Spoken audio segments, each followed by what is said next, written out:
Hello, hi, what's up? It's me, Karen, your favorite booktuber and also a bona fide film critic.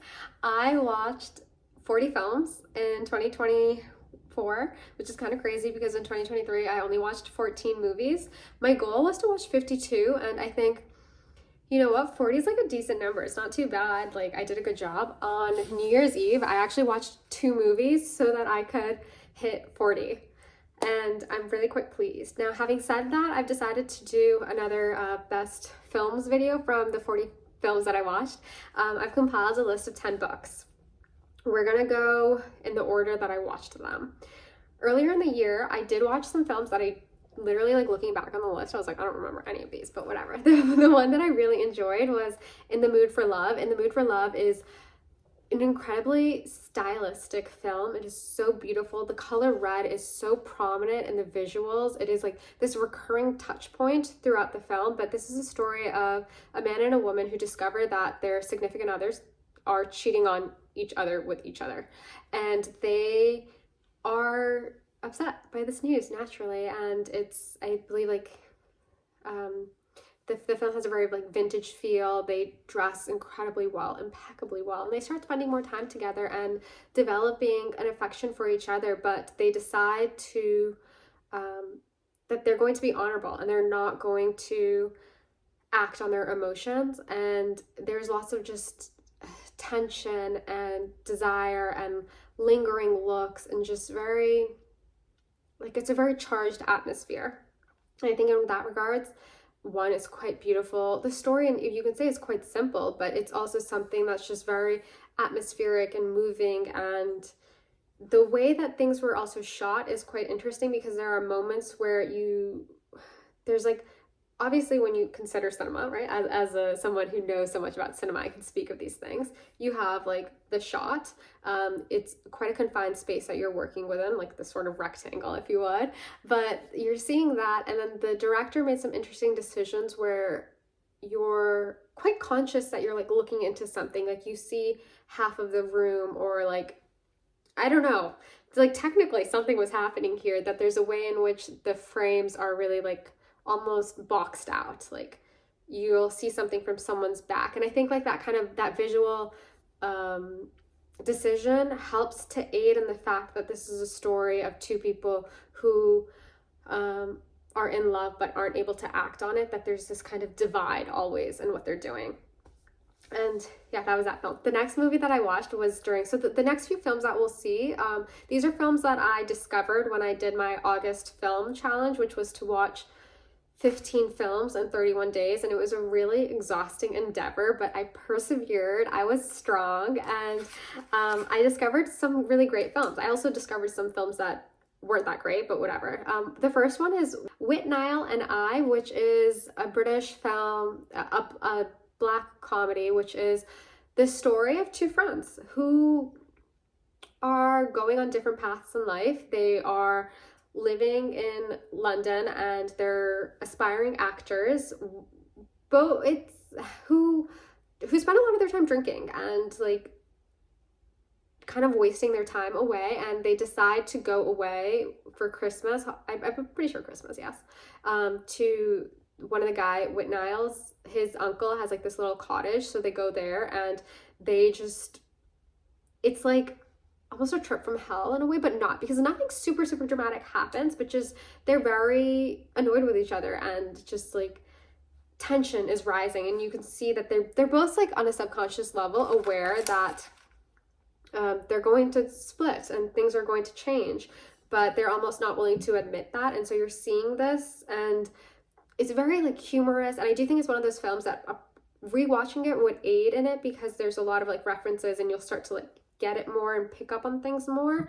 And when it ends, it's quite moving. And there's the character Withnail gives this monologue from this Shakespearean monologue, and it's incredibly moving. And you're left wondering like what's going to happen next, but you kind of already know. And I think it's just really well done, and something definitely like a good Christmas film if you're in the mood for something that's like tied to that time of the year, but not like happy-go-lucky. It's just like, I don't know, there's a darkness there that's also mixed with the humor.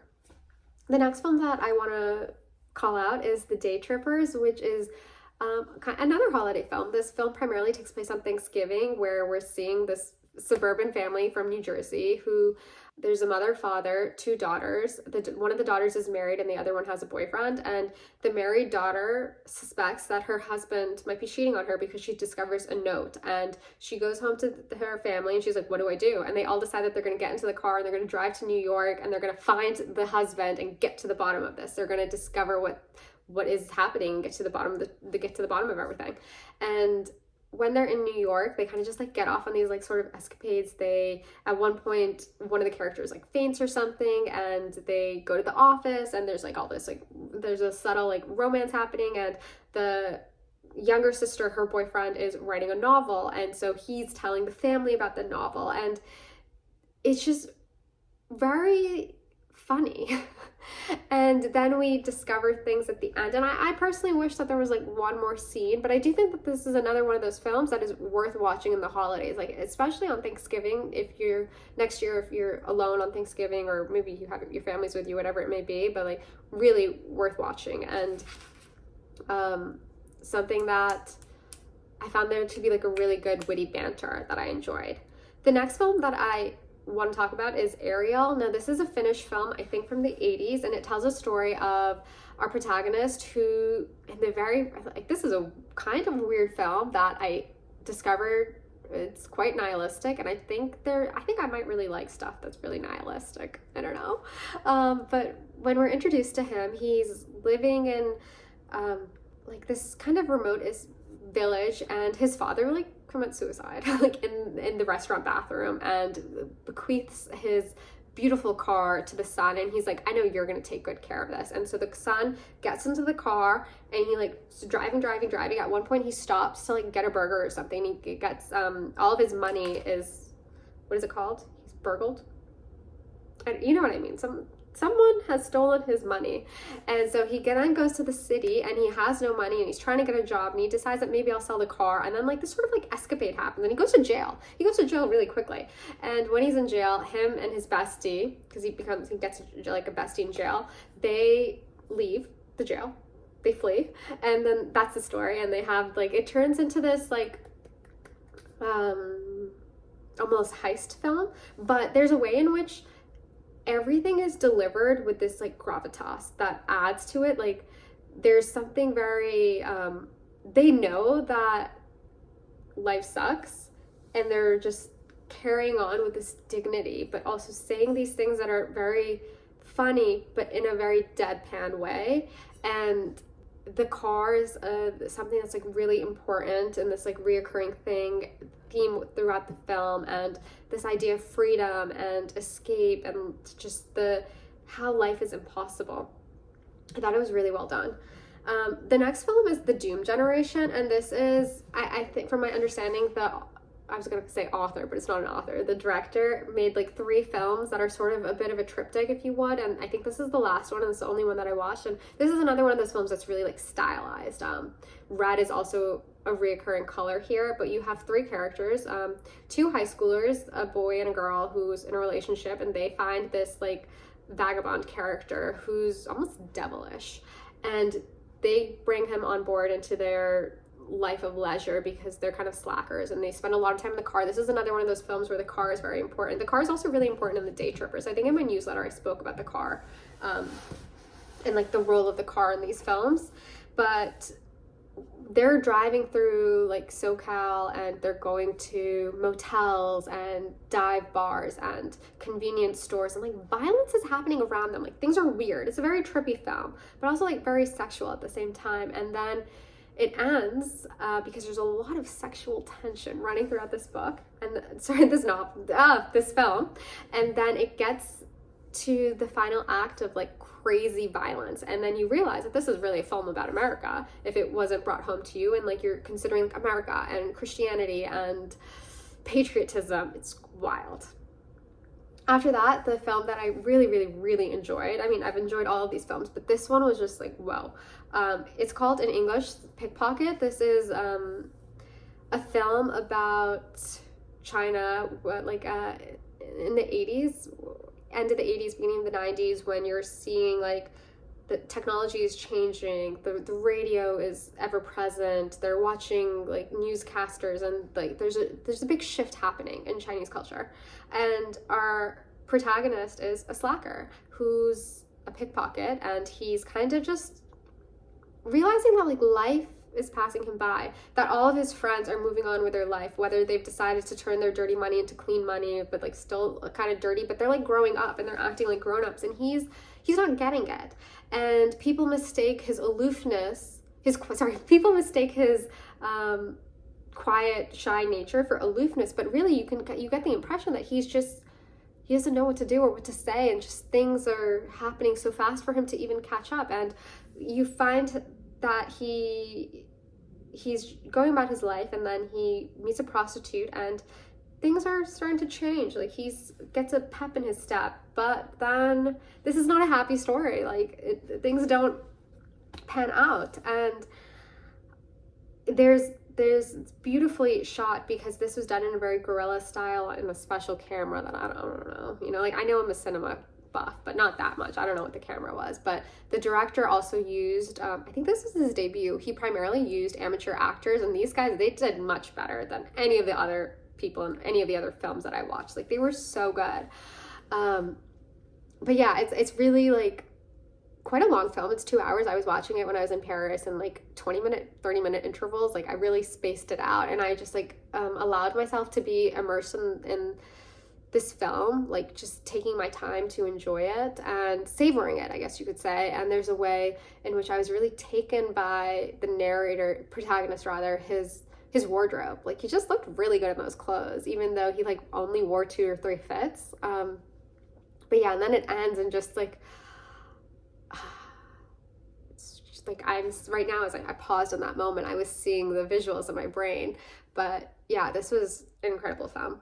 After that, I'm going to talk about Millennium Mambo, which is a film that I found to be, like, on one hand, not that great, but like also visually so beautiful. And it has this theme song that I listened to for like 2 or 3 months. I'll probably, after I film this, I'm gonna go listen to it because it's such a vibe.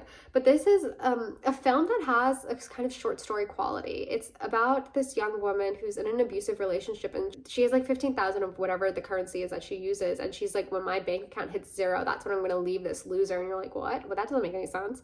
And so there's this narratorial voice running throughout the film who will like interject to tell you stuff, and then like you see what the narrator described, which I didn't entirely always enjoy. But you're just seeing this young woman. She's 21 years old, and she's partying, smoking, drinking. She has her boyfriend, but then she also like starts getting involved with this gangster who has really strong Buddhist leanings and also has a wife, I think. But I don't know, it was a little hard to entirely capture what was happening. Like this film is very atmospheric of like a certain time and place, and of just being lost in youth culture. And it's like the coloring is like this techno colors and just very vibey, and then this music is just a reoccurring chorus. And I just woke up one night 3 a.m. couldn't get back to sleep, and I like watched this film, and I was just like in a different world and really moved by that, the theme song of the film. And yeah, that's Millennium Mambo, which at times I don't, it's not called Millennium Mambo, it's called Millennium Mambo, my bad. Yeah, okay, that was that film. Next up was the Banshees of Inisherin. This is a film about friendship, but also what constitutes a life well led, because you have 2 different friends on a remote island off of Ireland, and the war is happening, and there's trouble in Ireland, and this is a very like remote village where everyone knows everyone's business. You have these 2 besties, and all of a sudden one of the besties, the one who plays the violin, the one who is like more high culture, decides that he wants nothing to do with his bestie. And his bestie is like, what? Did I do something? Like, what's going on here? Why? And he's just like, you're boring, you're dull, and I have to focus on my art and my craft. And the other guy's like, what's wrong with being dull? Like, whatever. So what? I'm a nice guy. What's wrong with that? And they embark on a feud. And I think this is like really about friendship. How do you live? Like, is it wrong to go about saying these kind of things? And you're also like looking at the ways in which like community, and how do you escape the community, and what happens next, and like, is it wrong to stay in the village for the rest of your life? It was really well done. I thought it was really quite funny and good.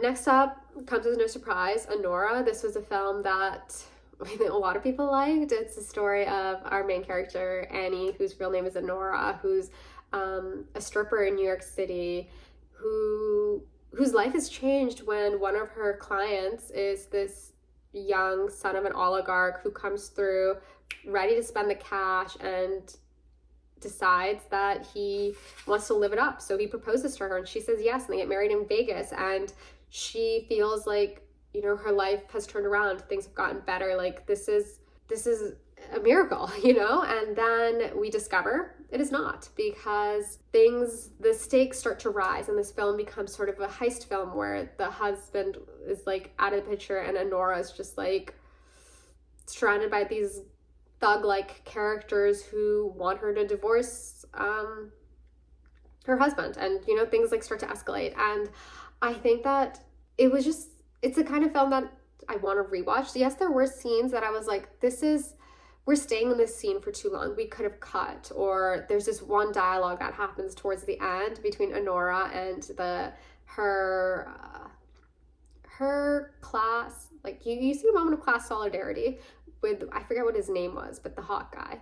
And they have this conversation that I'm like, ew, like we could have cut that. But then you get to the ending, and I personally really liked that final scene because I think Anora had been through so much, and you can see like on her face, like we don't entirely know whether or not she really loved her husband or not. And in summer, I personally want to believe, like, yeah, maybe she did love him, you know? But you also see that she's been through so many emotions, and in that final moment, like you get that emotional release, which I think we really needed in the film. So those are my thoughts on Anora. Okay, and then the final film, I think this is my favorite film ever. And before we get there, you need to know a little bit of film lore about me, if you would. I don't think we've gotten there yet, but one of my favorite films is Kung Fu Hustle. This movie came out a long time ago, but it is a film that I rewatch every so often. I think it kind of really shaped and formed a lot of my taste. It is an action film, but comedic, and it's a love story. Okay, there's a lovely romance in this film, but it's a really absurd movie. It's wacky, and I love it. I love absurd things, but that's that film. And things that are kind of like that are very hard to find, but I think the film that I did watch is sort of like that, and that's why I really liked it. So the film in question is Twilight of the Warriors, Walled City, something like that. And I watched that yesterday. Today's January 1st, by the way, guys. I don't know when I'm posting this, probably January 2nd, hopefully. Or January 3rd, whatever. Anyways, I watched it December 31st, and it was like incredible. Like, it's similar to Kung Fu Hustle, but not exactly. It could have had a little bit more whimsy for me personally, but whatever. Basically, Twilight of the Warriors, I guess, is based on a graphic novel and a novel, something like that. But Walled City was this neighborhood city within Hong Kong that is quite derelict, and just the Walled City was an area in Hong Kong that was torn down, I think, in the early 90s, but this tells a story of 3 different warring gangsters who 30 years ago had this epic battle, and now in the present day there's like young people in this area, and the older people are like old, and they still are living out I don't know what I'm doing here. They're living out from whatever, like that final battle, but something has like shifted because the past has come back and it's haunting the older gangsters. And yeah, I haven't done a good job explaining this. Okay, when we're first introduced to this film, we have a young guy who doesn't have an ID, and he really needs an ID in order to stay in Hong Kong, because if he doesn't, he's gonna get arrested. And so he gets into a fight, and he wins the fight, and he tells the gang lord that he's like, I want an ID card, please give me an ID card, and they don't. And so he gets mad, and then he steals some of their drugs. He thought it was cash, he stole it by accident, and he like goes to the Walled City because he didn't know it was the Walled City. He just goes there, and he finds sanctuary, and the leader of the Walled City is this guy named Cyclone. And he's like, you can stay here, but don't cause any trouble. And the narrator, not the narrator, the protagonist, he's like working so hard and just doing 7,000 jobs because he's trying to save his money so he can leave, and everyone falls in love with him. And it's just, honestly, this was a film about friendship and found family, and very violent though, okay? But there's no romance in this film, and in some regards I really appreciate that, because sometimes when you watch these like really action male films, like there'll be a romance that's not very well thought out, but here we didn't have any romance, because the romance was the friends you meet on the way. And so yeah, like that's kind of the background of some of the stakes. And then like we find out that everyone's trying to kill this protagonist, and you know, they're like, you can't kill him, he's awesome, he does so much for the city. And yeah, that was that film.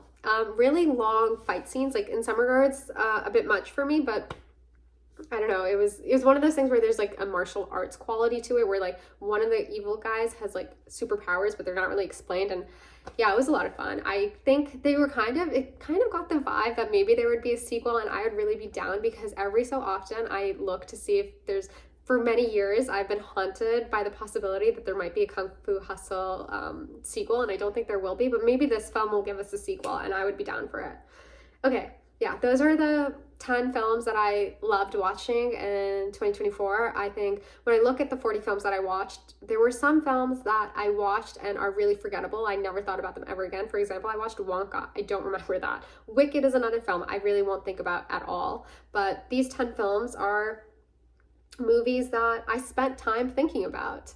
And I would love to hear from you. What films defined your 2024? Do you have any film resolutions, challenge that you're going to embark on in 2025? And with that, I'll see you in the next video. Thanks.